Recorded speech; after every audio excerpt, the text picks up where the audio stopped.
Welcome to Blessed Mess. I just wanted to do a quick video about this is July 4th weekend, and I just wanted to talk a little bit about the Declaration of Independence and maybe how it correlates a little bit with thrifting or reselling and that kind of thing. Of course, the Declaration of Independence was ratified on July 4th, 1776, but it wasn't signed with all the signatures and John Hancock and all that until August. So on July 4th, after it was ratified, there was a gentleman. His last name was Dunlap, and John Dunlap of Philadelphia. And John Dunlap was a printer. So John Dunlap made these things. He made the printing of the Declaration of Independence without the signatures. So it's called the Dunlap broadside. So he printed probably hundreds of these. They were put everywhere, but there weren't the signatures at the bottom like we see today. This is called the Dunlap broadside print.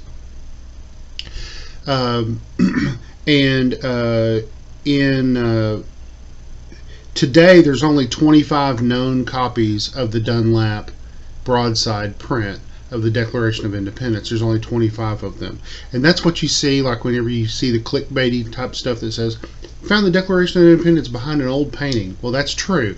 That's what they didn't find the original. They found one of these prints from John Dunlap. Actually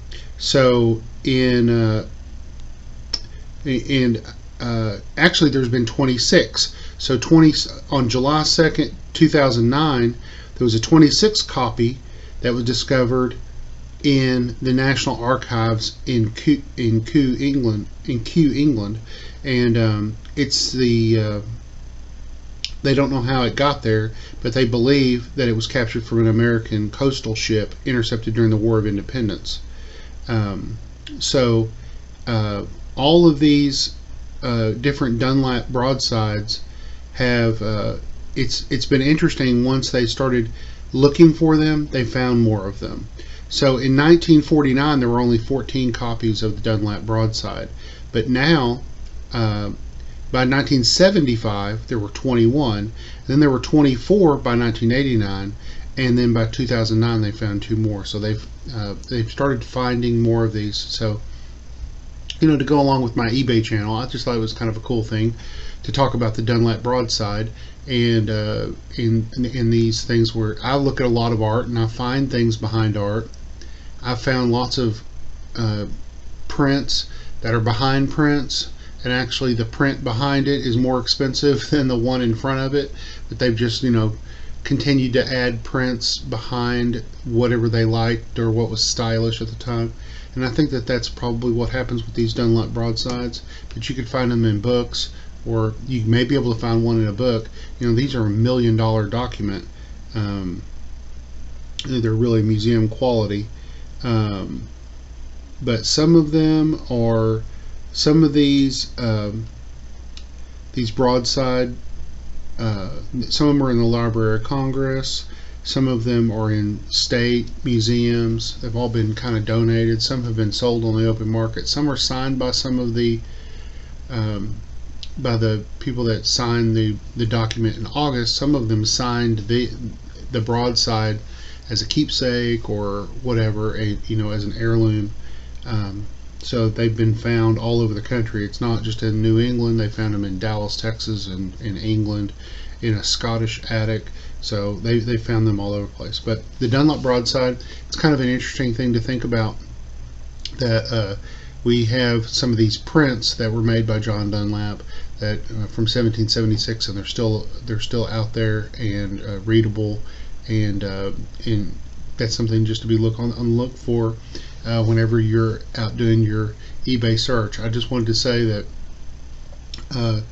with the Declaration of Independence, we declared independence from England and their tyranny, and we are free because people declared their independence, but we had to fight for our independence. People died, people on both sides died. Many countries were involved in our independence, the revolution, and then the independence.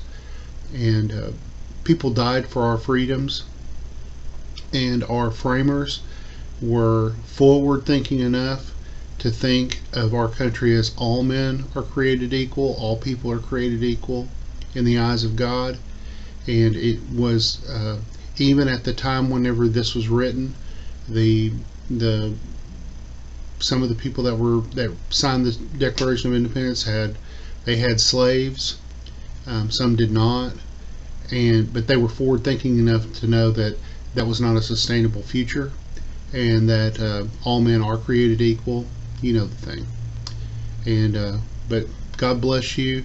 God bless America. And we're praying for you here in Kentucky.